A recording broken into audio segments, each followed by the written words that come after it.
நம்ம வீட்டோட வால் சர்ஃபேஸில் கிராக்ஸ் உருவாகிறத பார்த்துருப்போம். இந்த கிராக்ஸை எப்படி நம்ம சரி செய்ய முடியுன்றதை இந்த வீடியோவை பார்த்து தெரிஞ்சுப்போம். எல்லாருக்கும் வணக்கம். நான் உங்கள் சிவில் ஸ்ட்ரக்சரல் இன்ஜினியர் மணிகண்டன் பேசுகிறேன்.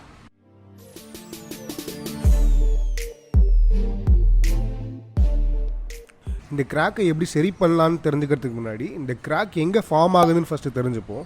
யூஸ்வலாக வாலில் ஏற்படக்கூடிய கிராக் மேக்ஸிமம் எங்கே ஆகும்னு பார்த்தீங்கன்னா கான்க்ரீட்டும் பிரிக்கும் ஜாயின் ஆகக்கூடிய இடத்துல தான் இந்த கிராக் வந்து மேக்ஸிமம் ஆகும்.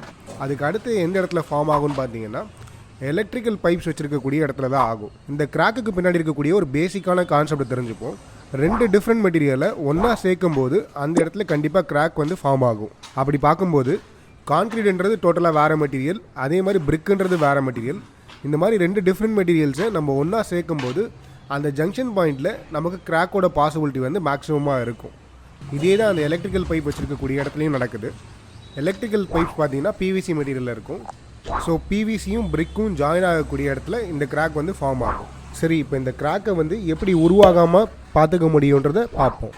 மார்க்கெட்டில் மெஷ் வந்து அவைலபிளில் இருக்குது. இந்த மெஷ்ஷு பார்த்திங்கன்னா ஃபைபர்லேயும் கிடைக்கும், ஸ்டீல்லையுமே நமக்கு கிடைக்கும். ஸ்டீலை கம்பேர் பண்ணும்போது ஃபைபர் வாங்கி யூஸ் பண்ணும்போது நமக்கு அதோட லைஃப் வந்து அதிகமாக இருக்கும். ஏன்னா ஸ்டீல் மெஷர்ஸ் பார்த்தீங்கன்னா பில்டிங்கை நம்ம க்யூர் பண்ணக்கூடிய டைம்லேயே இந்த ஸ்டீல் மெஷர்ஸ்லாம் வந்து துரு பிடிச்சி உடஞ்சி வெளியே வந்துடும். இதுக்காக தான் நம்ம ஃபைபர் மெஷர்ஸை வாங்கி யூஸ் பண்ணணும். இந்த ஃபைபர் மெஷோட ரேட்டும் பார்த்தீங்கன்னா கம்பேரிட்டிவாக லெஸ்ஸாக தான் இருக்கும். மார்க்கெட்டில் இந்த ஃபைபர் மெஷர்ஸ் வந்து ரோல்ஸில் அவைலபிளாக இருக்குது. ஒரு ரோல் வந்து 50 மீட்டர் இருக்கும். இதோட சைஸை பொறுத்த வரைக்கும் 4 inches திக்னஸ்லேயும் அவைலபிளாக இருக்குது, 6 inches திக்னஸ்லேயும் அவைலபிள் இருக்குது, ஈவன் 2 inches திக்னஸ்லேயும் அவைலபிள் இருக்குது.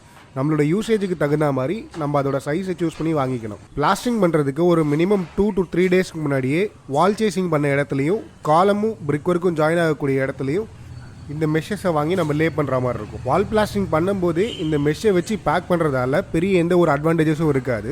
பிளாஸ்டிங் பண்ணுறதுக்கு ஒரு 2-3 நாளுக்கு முன்னாடியே இந்த ஒர்க்கை பண்ணி முடிச்சுட்டு பிளாஸ்டிங் பண்ணும்போது நமக்கு அந்த இடத்துல வந்து கிராக் வர்றது ரொம்பவே கம்மியாகும்.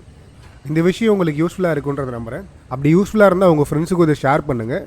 அப்படியே நம்ம சேனலையும் சப்ஸ்கிரைப் பண்ணிக்கோங்க. தேங்க்யூ, தேங்க்ஸ் ஃபார் வாட்சிங்.